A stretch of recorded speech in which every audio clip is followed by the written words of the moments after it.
Hi, everyone. This is Robert Rutherford. We're at episode 25. I have a really special guest in here today.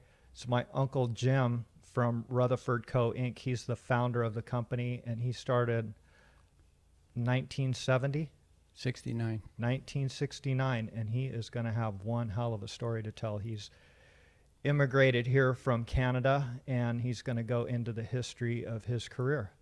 Hi, Jim. How are you? Real good. How are you, Rob? I'm doing very well. Good. Thank you very much for coming. It's a pleasure to be here. Thank you. Thanks. You're the furthest traveled, I think. Came in from Maui. Yep. How's life over there? Real tough. I'll bet. Playing a lot of golf? A lot of golf, a lot of tennis. Trying to keep busy, trying to keep my age down. So You're looking great. Oh, thank you. You're looking really, really good. Yeah. Really happy for you that Oh, thank you. that you've had a nice retirement over there. Yeah. That's good. So you started in Canada with our Uncle Pete is who Yes. got you into the industry. He was with Pool Construction, which is now PCL, and they're all over the United States. But at that time, they were just in Canada. In Winnipeg, Manitoba Yes. is where you started. Yes.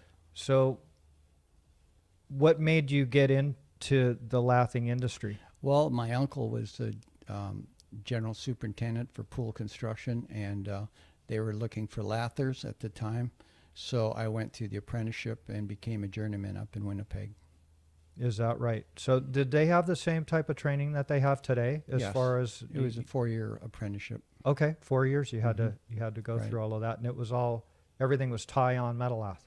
Yeah, I in fact, talking about tie-on metal lath, you've got all this metal lath in the background screwed on. Now, what's with that, Robbie? That's all tied on, buddy. It That's is? tied on. Can't Okay, you see well, those I'm just butterfly checking on ties, you. buddy? Just checking I up wouldn't on do you. that. I don't put holes in paper like people do. So There you go. that's why that was developed. Good. So he had you on jobs, started you at the bottom. Yeah. I heard that he was pretty hard on Oh, you. yeah, he was. But you know what? It was good training. I mean, he drilled it into you, and you knew the trade after you were finished with him. I mean, I learned a lot of things from Uncle Pete. He was a great person. Mm-hmm. Yeah. Tough, though, but great. Yeah. What types of jobs were they doing back there? Well, we did a lot of work. Your dad and I. Too bad your dad wasn't here because he was a real part of this whole thing. We were doing the work at the airport and the Winnipeg airport, and we did a lot of things out there with the lathing and putting all these insulation bats together, and it was very interesting what we did. I mean, it was just learning different things in the trade. Mm-hmm. And it was seasonal construction there. It was seasonal, and then in the wintertime, we would do some drywall. And I remember your dad was telling me that he did a house for a penny a square foot for drywall, hanging drywall. I mean, and it's like 25 below zero. And I remember we were doing a button board job, and it was so cold, you would drive to work without the heater on because you started getting your body climatized to the weather. And we'd get to the job and we'd pack button board up to the second floor until we got climatized and the body warmed up. And that's how we worked all day. And we'd have a quick sandwich at lunch and keep working because you would seize up. If you stopped for half an hour, you could hardly get back to work again. You had to keep the body moving. It was No shit. it was tough times that day, but you know, I mean, we were young, so we could handle it. Yeah. It wasn't a big deal for us, but we were working. We were happy about that. Yeah. Mhm. Hey, that's one way to get the move on, right? Yeah, that's for sure. You keep on going, or you're going to Yeah. freeze your ass off. Oh man, Right? that's for sure. It was gold. Yeah. So you were drywall had come into the game then. No, it was It was button board. just all button board, and it's still all lath and plaster at that time. Mm-hmm. Yeah. Got it. Were you guys doing a lot of tie-on metal lath there then too? It was just starting to come in. Metal framing was just started 3/4 channel iron with furring walls and ceilings, and it was just kind of breaking on, and I got in on the bottom of that, which was great. 'Cause Yeah, I learned a lot about it. I'll bet. Yeah. You've seen a lot of changes happen then, Oh my goodness. as That's far for as sure. that. Yeah. So were you guys, you didn't have to, you didn't stay in Winnipeg the whole time when you were working because it was seasonal and construction was still up and down, right? Up and You down, know, very much guys so. got Yeah. busy and then they got slow. Right. So you had to kind of travel around a lot in Canada to stay busy, correct? I didn't do it. Your dad went to Calgary and worked for a while, and he enjoyed that, but he didn't like to leave home. Bud and I were very close, and I, you know, I miss him dearly. He was really a great guy. Really Yeah. great guy. Yeah, you guys were very close Yeah. and in the same industry, which Yeah. you always had something to talk about as far as the Yeah. industry because it's always changing. Yeah, he was my first employee, and I remember I was taking off some work, and he says he was nailing on button board. He said, "Come on out and help me one day." So I went out to the job, and I was banging on the board, and I hit my thumb, and the blood squirted all over me. My brother says, "You better get back in the office." And that was your last day in the field. That was it. So what year did you come into the United States? Well, it was about 1958. My uncle Tony owned some drugstores down in Dayton, Ohio, and he wanted me to go down there and be a pharmacist. And he signed me up to the University of Dayton as a pharmacist. I've got the apprenticeship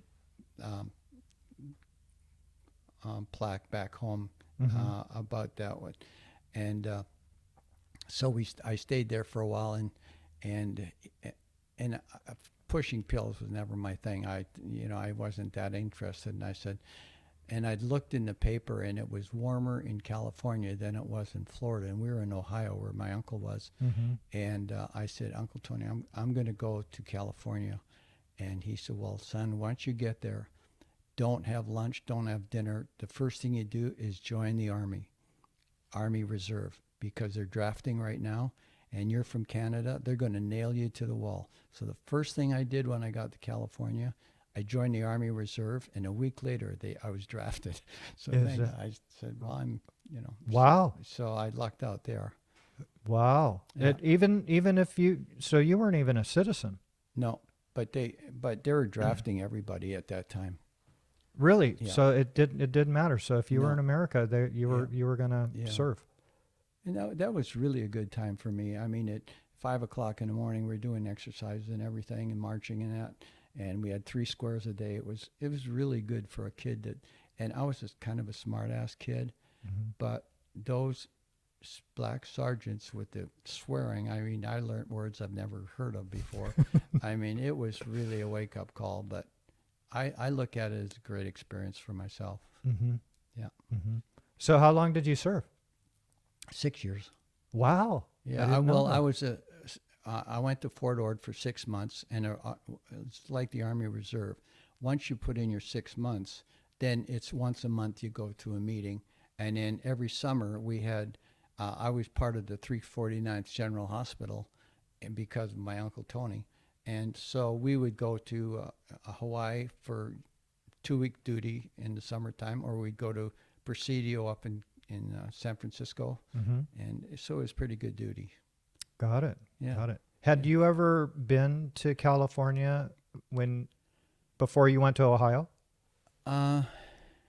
Yes, I was there one time, just on a trip, but it was so funny, Robbie. You know, Winnipeg, it's really cold in the wintertime. And I found out there that at Christmas time, it's actually 80 degrees, and it's 25 below zero in Winnipeg. Yeah. That's not a brainer to me. So, you know, I mean, that's why I'm getting out of there. Yeah. I mean, the cold is great when you're a kid because you have so much fun in the snow and everything. And we just had so much fun. But when when it comes to making a living, it's hard to make a living there with the seasonal. Sure. Yeah, it was really tough. Yeah. Yeah. That was really enthusiastic of you to leave Canada and come into the States? Yeah, I was pretty young. I was about 20 years old, and so I went down there, and I remember going through Chicago, and I had this old car, and I was speeding a little bit, and the guy pulled me over, and that's the way they do it in Chicago. He said, "Well, you have to go to court in 3 days or 4 days." I said, "Well, I'm just going to my uncle's place." "Well, if you got $20, we can forget about it." So, I did. And that was a lot of money. For me, it was a hell of a lot of Yeah. money. So I gave him the $20, and on I went. I mean, it was unbelievable. Wow. And then on the way down there, I had a fuel pump go out. I had this old Buick, a convertible. Mm-hmm. So I pulled in this junkyard, and I pulled out, found a Buick in there with the same pump, and I exchanged the pumps, greasy and everything. Yeah. But I enjoyed doing it. I knew what I was doing because I did a lot of repairs of cars when I was a kid, and put it together, and away I went. So that's the way it was in those days. Got it. And so from Ohio, did you drive to California from Yes. Ohio? Really? Mm-hmm. In that same car? And and we and I got to Omaha, Nebraska, and it was 40 below zero. I mean, in a convertible. I mean, I was freezing. Oh my And then God. I get to California, and it was really nice and warm there. And I remember going downtown Los Angeles, where it kind of goes down by the city hall and it comes back up. Yep. Well, I got a vapor lock in the damn car, and I pulled it over, and a cop comes up. "Get this goddamn car off the road." And I said, "Here's the keys if you can get it going." So what I did, I just waited for a while and it cooled off, and then I took off from there. So You're on your way. yeah. So when you were obviously working when you were in the reserves. When I was in the reserve, yes, after the 6 months. Got it. But I was working for Bob Pierce at the time, and when I came back, we had a weekend job, and I made more money that weekend than I did in 6 months in the Army. I Unbelievable. was making 11 cents an hour in the Army, so it was unbelievable. They're getting a good deal on you. Yeah, It's like that penny a square foot. yeah. You know? Jeez. Yeah, but when I got my papers in Canada, I waited 3 years to get my papers to get into the United States, and my Uncle Tony had a guarantee that he'd be responsible for me when I got down there in case I wouldn't hold my own or do work and pay my dues and whatever. Mm-hmm. And so that was nice that he did that, but that's how I got into the country. He was your sponsor. Yeah, he was my sponsor, and I wish I would have just jumped the border like everybody else does. I mean, it's just... No, you did it the right way. Yeah, I did. I feel I did. Yeah. Well, everybody, the rest of the family that came in from Canada did it the exact same way. Oh yeah, your dad did the same thing. But he had you, and the rest of the family Yeah. had you. Yeah. As you were established, Oh yeah. and you had gotten in here. Yeah. When you were working for Pierce, were you because he had divisions all over the place. He had stuff going on up in Reno and Yeah. Vegas. Mhm. And did you just stay in Southern California for him? Well, I did. I was running work for him, and then he knew I was a skier, and he said, "Jim, I've got this life science building in Reno. Would you go up there and run the job for me?" And I said, "Sure." So it was in the fall. Mhm. So I would go up skiing. We'd start at about 5 in the morning. We'd work till about 2. We'd go up skiing the rest of the day. It was great. Wow. Yeah, it was really fun. Good for you. Yeah. You're a hell of a skier, Oh, too. thank you. Yeah, I really enjoyed skiing. I feel today I could really ski, but my wife's afraid I'm going to break something. So, How many years have you been out of it now? The skiing? A couple years. Yeah. Hmm. You ever? It sounds like you still have the itch to do it. Oh yeah, I'd love to do it, but I think Sheila's right. You get to a certain age, like she said, don't climb ladders, don't Right. go skiing. Shit, you could get free lift tickets now. Jeez, now you tell me. I think you're right, Robbie. Yeah, I could. Yeah. It's that's too bad that you had to, because I know that you had major passion for that. Oh, I did. I love skiing. And I remember skiing with you. It was so yeah. much fun. yeah, we could always pick you out on the hill. You Oh. had you had a beautiful, beautiful style. Oh, thank you. Really, really nice. Thank you. And the reason why I had asked you about like Reno is I was talking to Bob Anderson Bobby Anderson. Yeah. And he was your cub Yes, he was my apprentice. up there, and you guys had worked together. So that's Yeah. one of the reasons why I brought that up. That's where you guys met, was up in Reno, right? Well, we met in Los Angeles. We'd worked together, but Got it. then Got we it. worked up there. But Hmm. it was.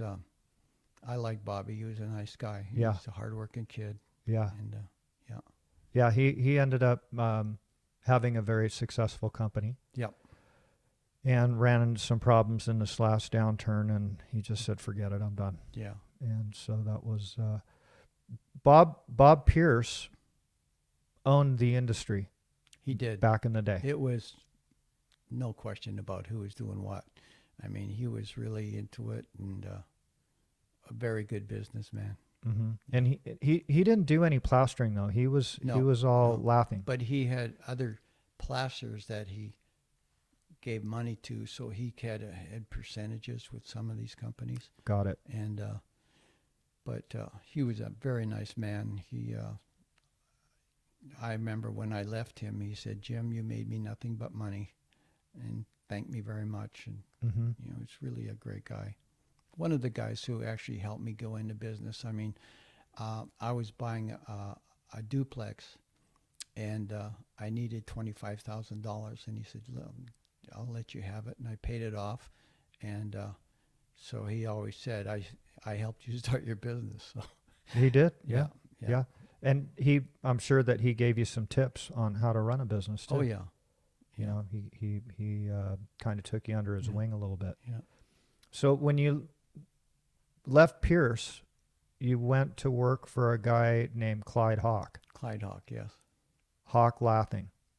yeah. Is that what it was? Clyde Hawk laughing. Yeah. Yeah. And how many years were you over there? I was there about 4.5 years, Mm-hmm. and I was being a superintendent, running work and everything, and I was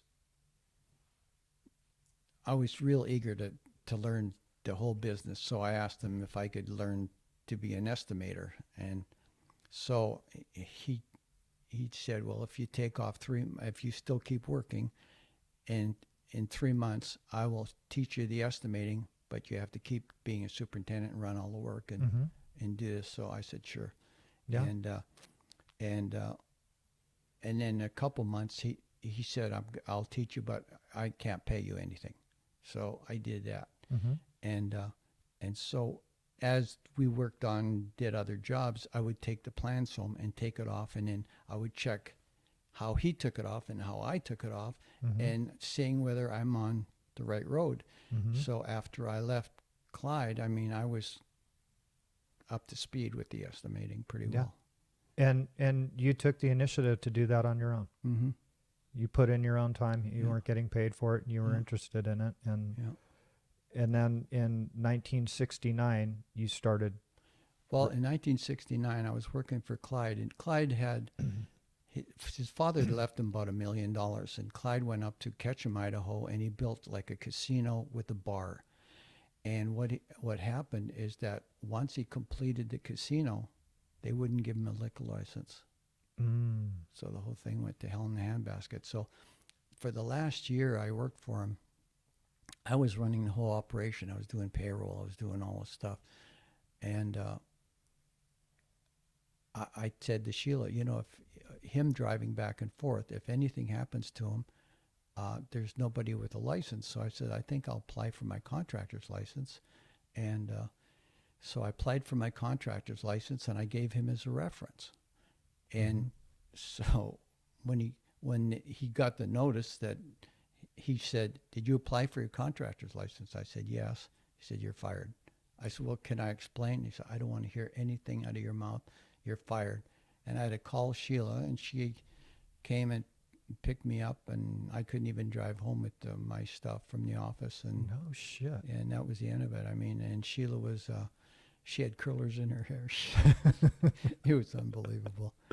But Wow. anyways, I went, we had our cabin up in Big Bear, so we went up there, and I studied for 2 weeks for the contractor's exam, and I won. I beat that with flying colors, but I was nervous as hell. I had 4 kids at the time, and Mm-hmm. I was very, very nervous, and then Bob Heimerl and Tom Mowry, I was doing work for them, and they said, well, we want to continue having you do our work. So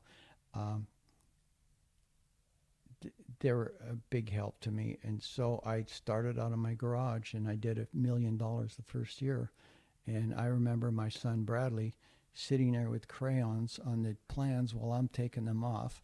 And now he's running the company. I mean, go figure how things like that happen, It's amazing. It's really, just like you, Robbie, with your dad, the way you watched him start, how he ground around, working hard, and how he built that company up, and you're a part of that. I mean, you should be proud of that. Oh yeah.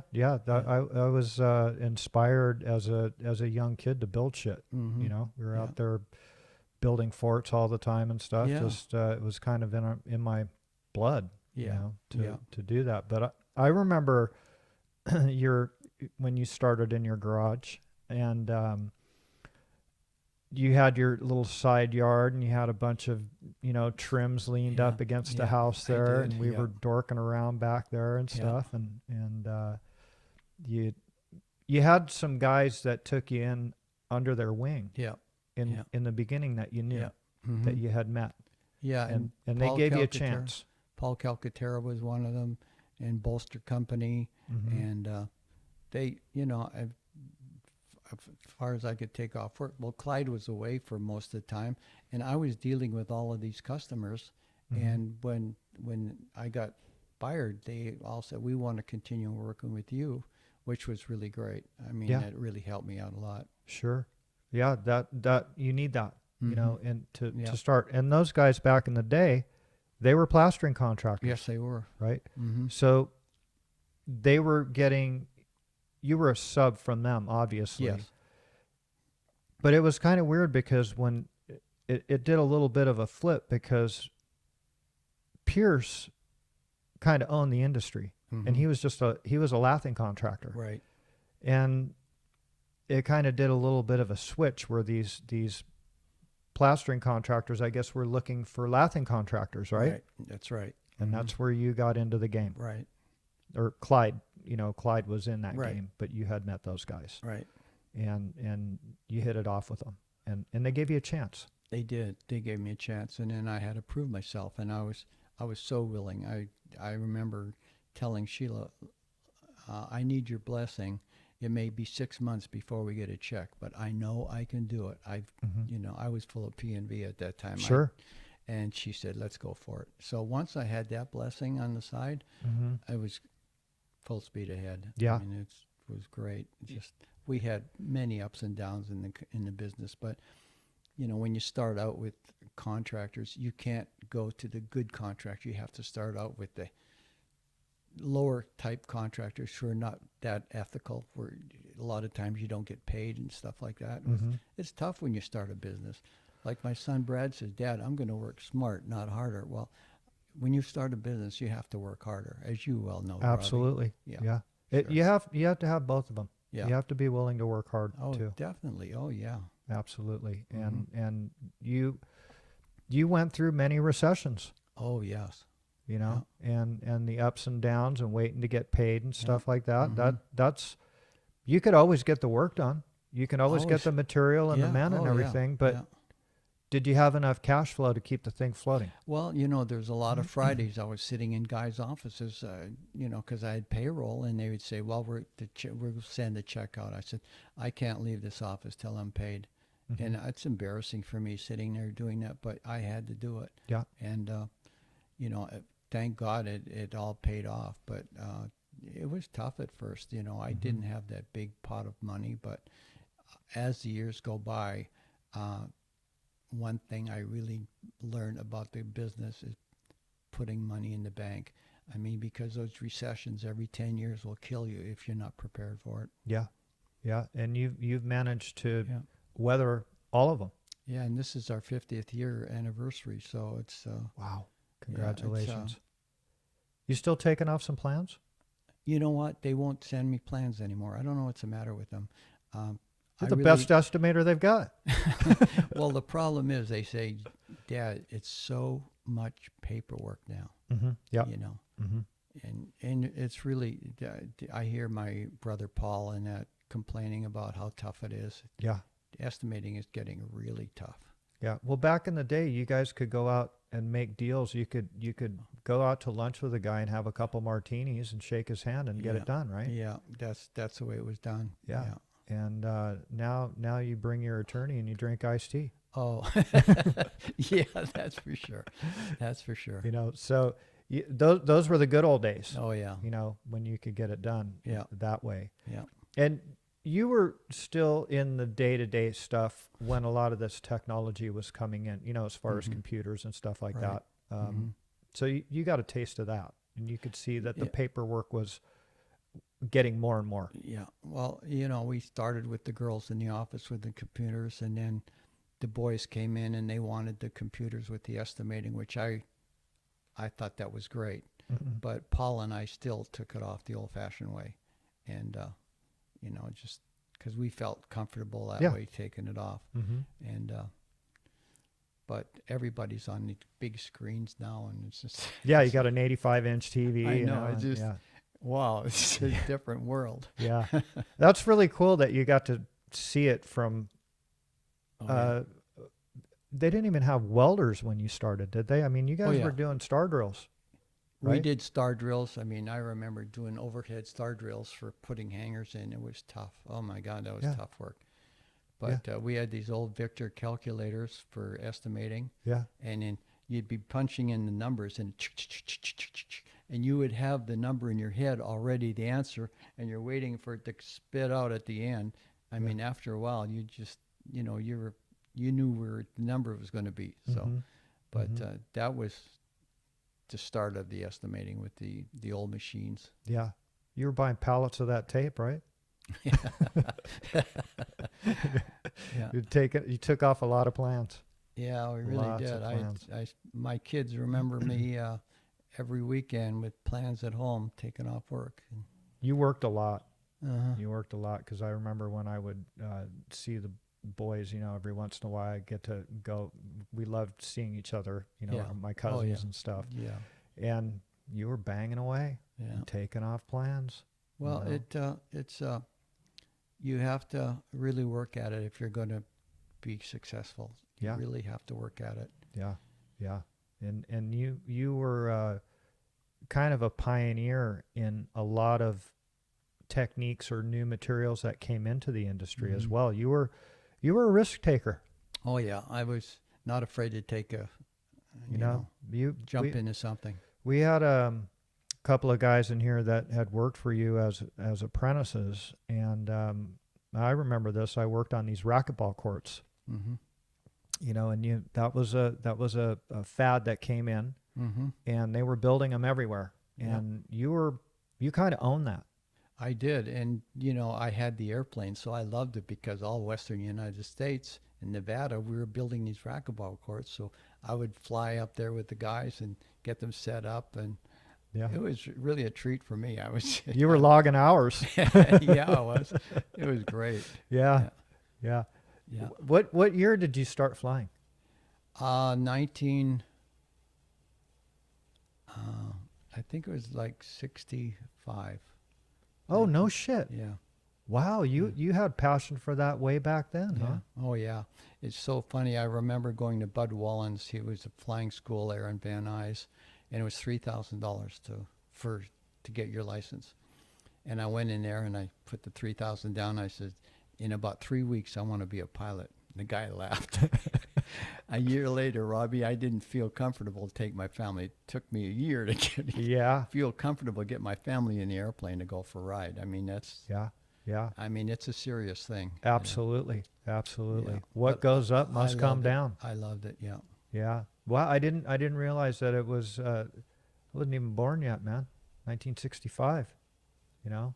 So that was a lot of things happening before you're born. Well, I get that, but I thought it was in the 70s when you started flying. Yeah, it so was around 65 I started, Wow. but really gotten serious about 1970.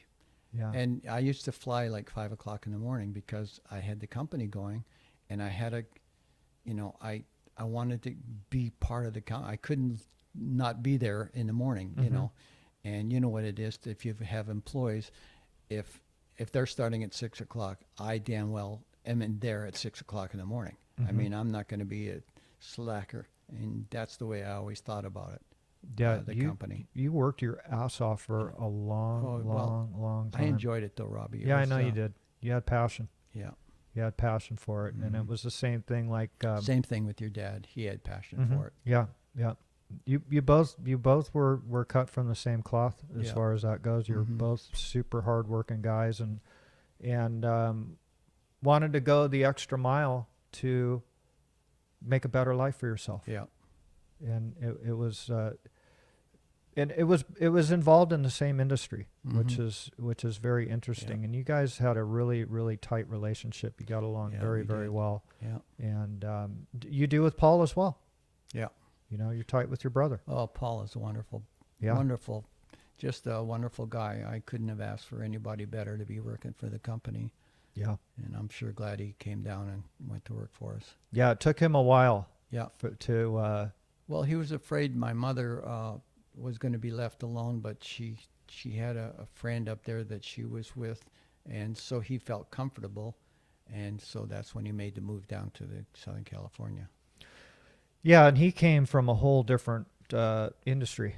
You know, Mhm. He was in the highway department up worked for the government, Mhm. and so I got him into the estimating. Of Yeah.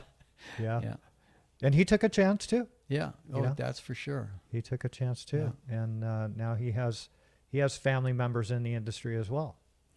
Yeah. It's quite a story, you know, when you go through that.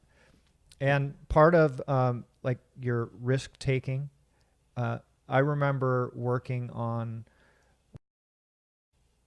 or EIFS was Mhm. coming into the Right. industry, and they wanted to do these fire tests, and you embraced that. Yeah. Oh, yeah. I think Definitely. you were the first guy to really look at that because you Well, did that one fire of the, one testing. of the first, but the reason I got into a lot of that stuff, Robbie, is because of AWCI, Aussie, and they had seminars for accounting and estimating and all these different things, and we jumped on it. I jumped on it. I spent a lot of time there, and your dad would have a booth at the shows, and but that's where I learned a lot of my stuff. It was from Got the it. seminars and stuff. Got it. Got it. You went And to I those. was willing to jump on that and learn a lot of stuff about the industry and how you did things and Mm-hmm. some of the new products coming out. Like Sure. Drive It was, I think, is a great product. Yeah. Yeah. Well, you were at the very beginning of all of that stuff, and you saw it come into the industry and evolve. Mm-hmm. You know, that was it's really neat. That's why I wanted to get you in here, because you have one hell of a story. You know, you've seen so many different changes that have Oh, yeah. happened, and embraced them. You Yeah. embraced all that stuff. Well, just to let you know that when Drive It was coming in, Georgia Pacific had this, the yellow board, Dan's glass. Dan's Glass Gold, and I had this 40-story building in Long Beach, Harbor Towers, and so we had the lath, plaster, and drywall, and we would on the floors, the floor panel would be like this, and then there would be another one up like this at the ceiling, Mm-hmm. and so we built them on the floors, moved them over, and just shot them in place, and then had the Mm-hmm. and really expedited. I mean, really got it. And you knew I was in the panel business, anyways. Oh, that absolutely. We Yeah. had one of the first things that we started was that panel business, Yeah. and that was from AWCI, getting it set up and having an architect with us and set it up properly in that. So Got it. worked out great. But so many good things were happening. Yeah. Well, you know, their panelization was, you were at the beginning of that, Yeah. and it went away for a while. It did. It really. I mean, I know on Wilshire Boulevard. I mean, on Century Boulevard, we did that Holiday Inn Towers, Mm-hmm. and then that was all built off site and all finished and everything. Mhm. And we craned everything in place and it worked out really great. Yeah.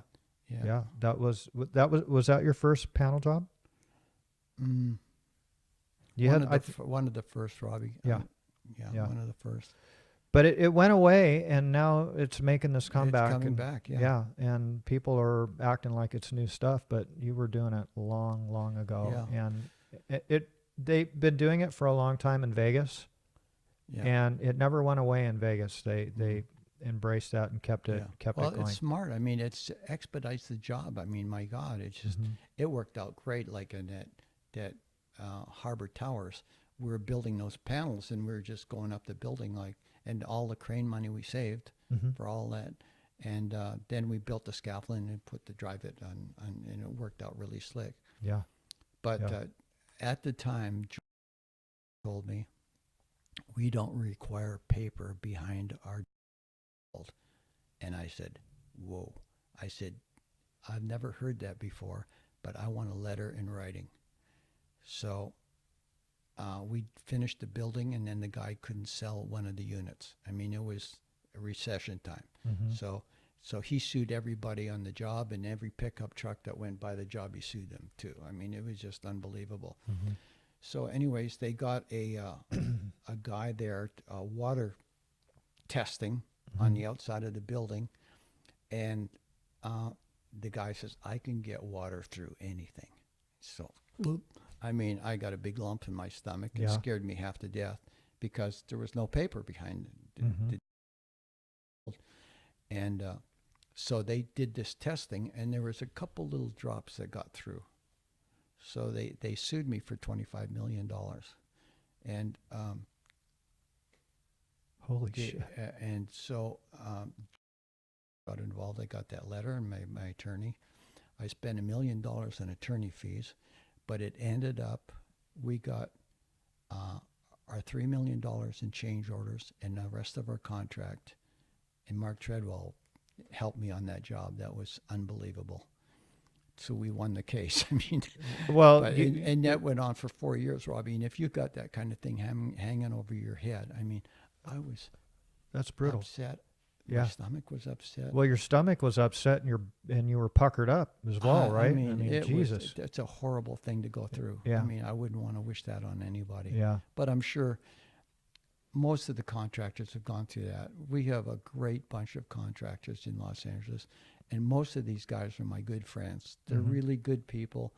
They bid the work competitively. I mean, I feel good that they're playing apples for apples with me when I bid work, like the Maury Thomasons, the Berger brothers, the Haywards, I mean, and the Martin brothers and Raymond. Those guys are all ethical, good contractors. Yeah. They're not playing games. They're not paying cash.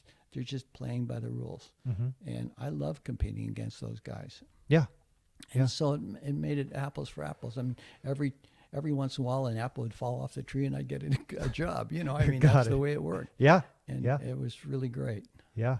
Yeah. You were always you communicated with your competitors very well as far as. They're good people. But the thing is, you're all union contractors. Yeah. So the labor's the labor. Yeah. You know, if this guy's doing some massive volume bigger than you, he might be buying material 5% below you. Yeah. Well, big deal. Yeah. You know, it's still how much can a guy put up in a day, right? That's right. That's what it comes down to Yeah. is your install time. But that's nice to hear that you had everybody was playing by the rules, like you said. Yeah. And, you know, I mean, as far as the men that worked for me, great bunch of people. I mean, they're all union people. And I was in the union myself, and that's why I like being a union contractor, because my employees could afford a home and have a nice living with their families. And they're good people. Everybody that worked for me are really good people.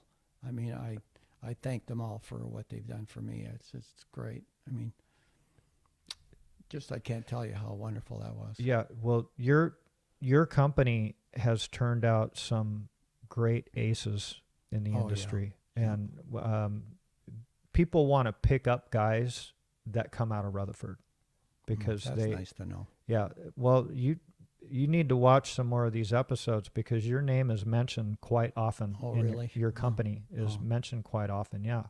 And there's, a lot of the guys that are in their upper 50s, and 60s that are getting ready to retire, a lot of them came up through Rutherford, and they have nothing but great things to say. Oh, As a matter of that's fact, nice. one of the guys that we did have on is retired, and he worked for you for 20 years, and they can't say enough good things about the company. that's nice. And how you treated them.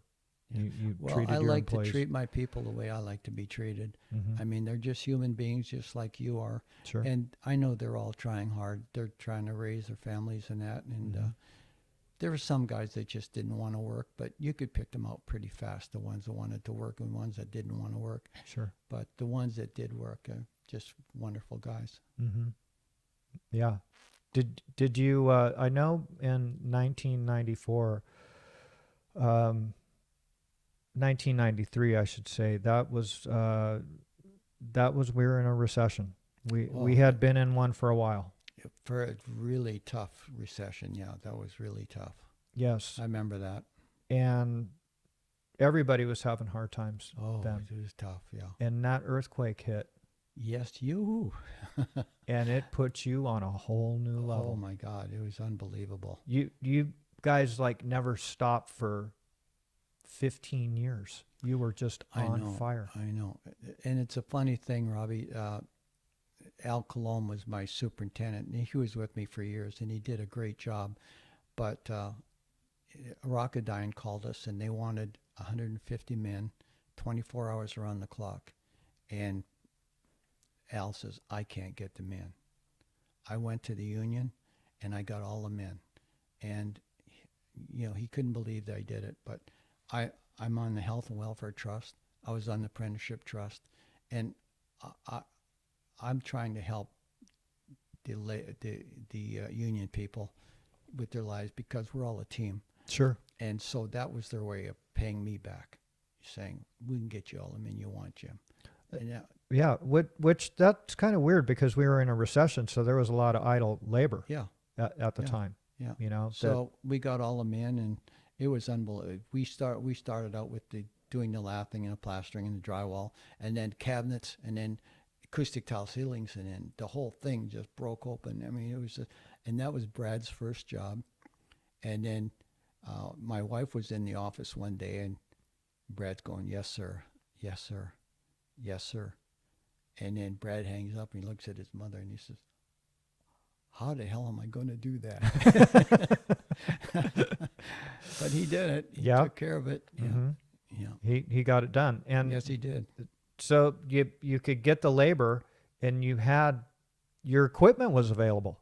Mhm. Because a lot of times, if you're buried, you don't have the equipment to get the stuff Yeah. done. Yeah. So it was a silver lining, Yeah. and Mhm. you guys just were on fire and Yeah.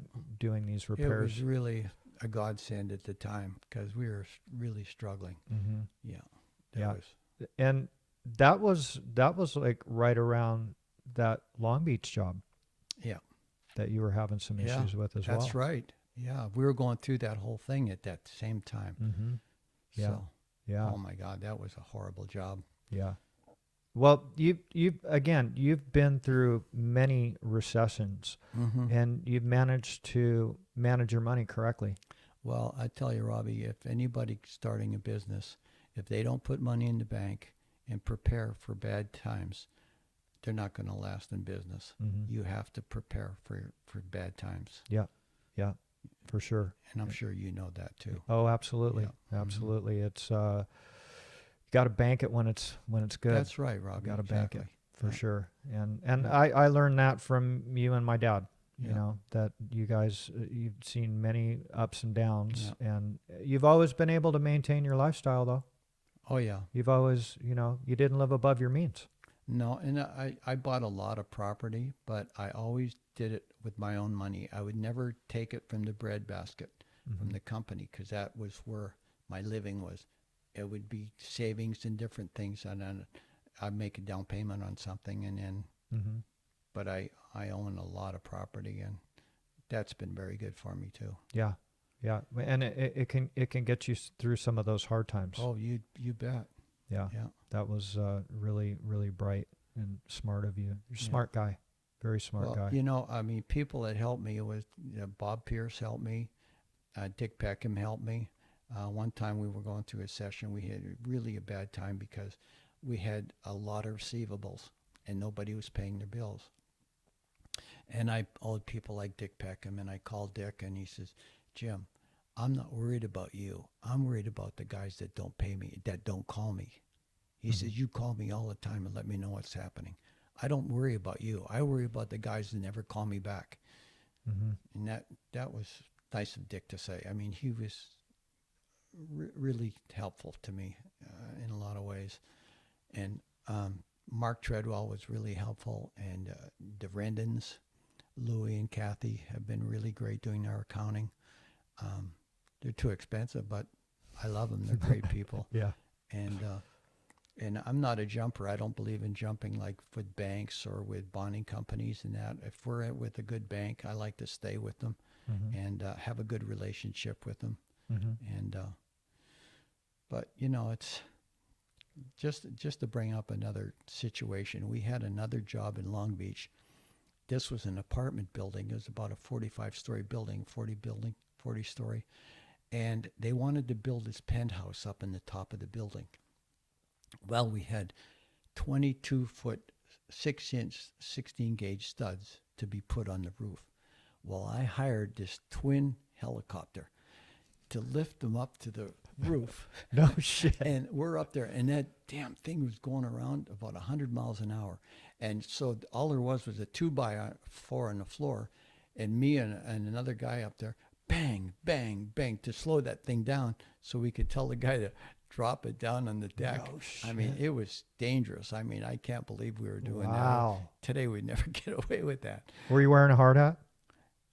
No, I don't think so at the time, but but this was many years ago. Yeah. Many years ago. But, Damn. yeah, tough.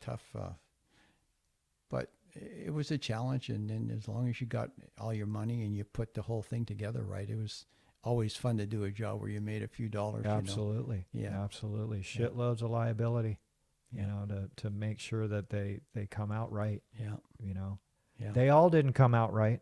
No, of course not. You know? And, you know, I've never walked away from a bonded job. In fact, we've never walked away from any job. There was times when, you know, it would be nice if we could walk away from it, but, you know, things go wrong if you have a bad superintendent.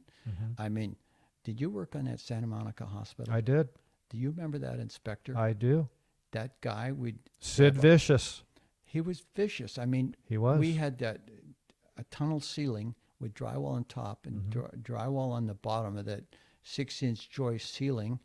And we had one, a duct,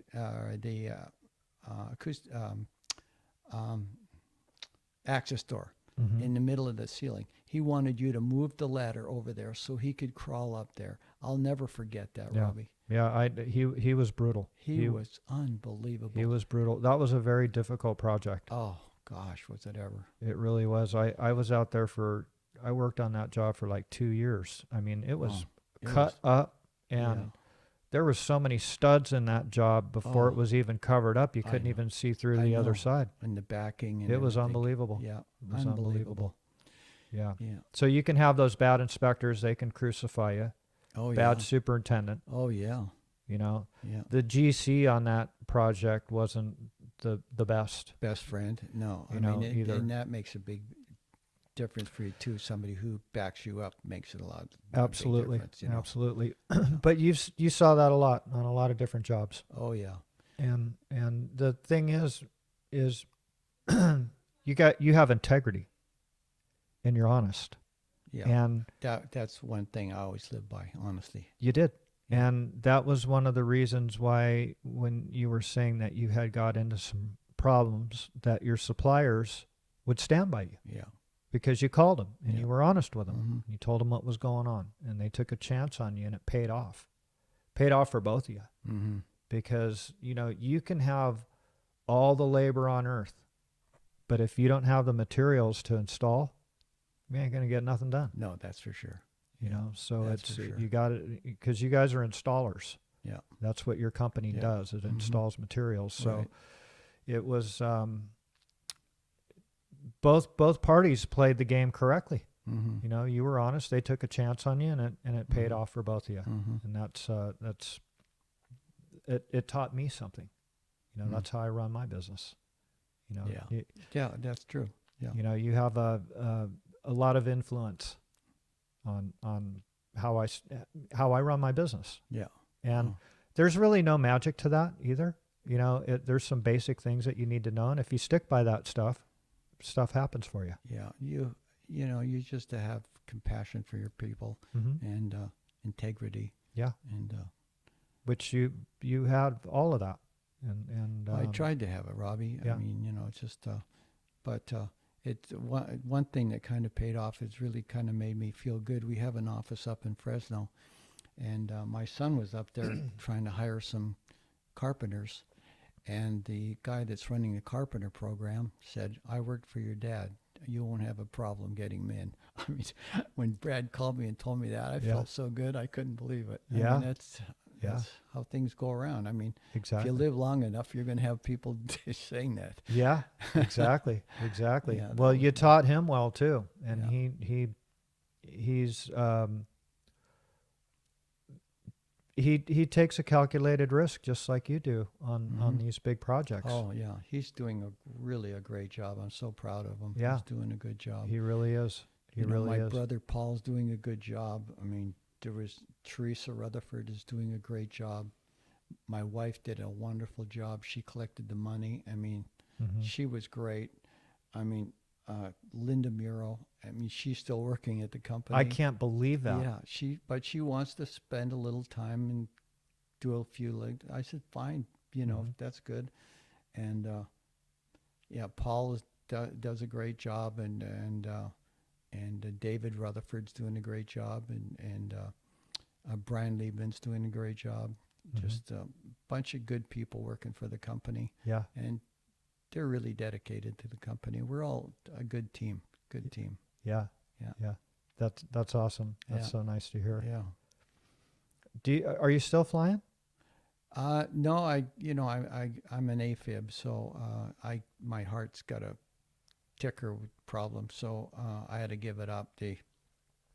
When they found out I had 25 million insurance on the airplane, and when they found that out, they would only give me 1 million. And these attorneys, you know, they can pierce the corporate veil and go after my boys, and I figured that's the end of my flying, so that's why I stopped flying.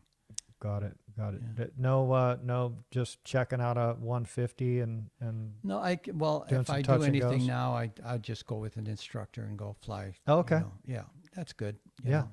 that's cool. Yeah. That's cool. You ever go flying with your older son Michael? You know, he took me to Oshkosh, Wisconsin in that G5. That was a trip. I Nice. mean, wow. Yeah. He let me fly, and I was doing lazy Susans, you know, like this. Really? It's so responsive, that G5. It's Yeah. unbelievable. But when we were landing in Oshkosh, I'm not kidding you. You're like in a 25-story building. I mean, that the wheels are touching down like this. And Yeah. then, oh, wow. It's a trip. It was so great. That's I awesome. love that. Yeah, what happened, he called me in to LA, and he said, "Dad, jump on a plane tomorrow. I'm going to Oshkosh, and you're going to come with me." Oh my God.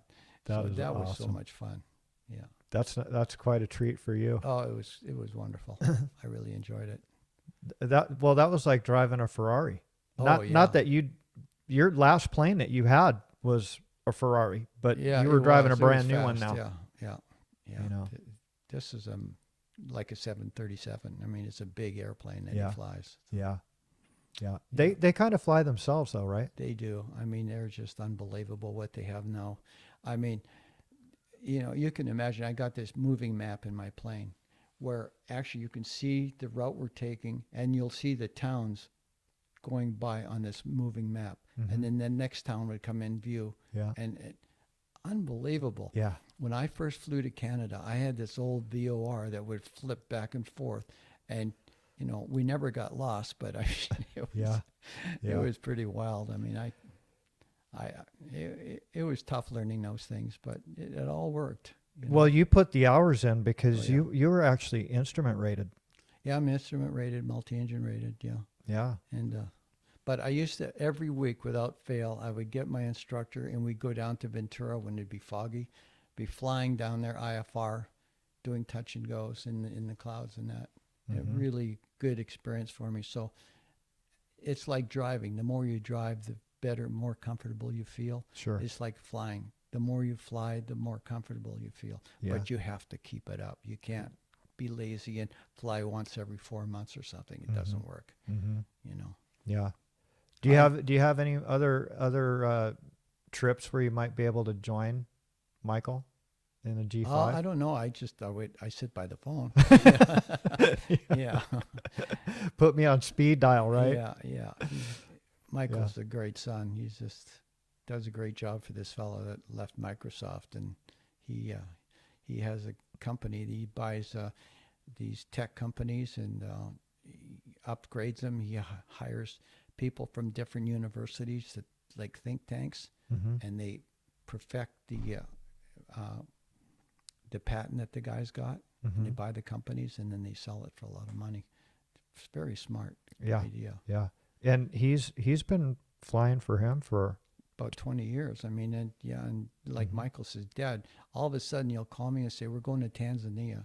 They go to Tanzania, and the guy's a bone picker for dinosaurs and that. So he loves that kind of stuff. Wow. So Michael says, here we go again. Yeah. He's logging some hours. He does. He's got a lot of hours now. Yeah, he's definitely logging I some had hours. 4,000 hours when I stopped flying. That's Did quite a you few. really? Yeah. Wow. Yeah. That's amazing. Yeah. You were almost an expert. Got to have 10,000 hours to be an expert. I was working towards it.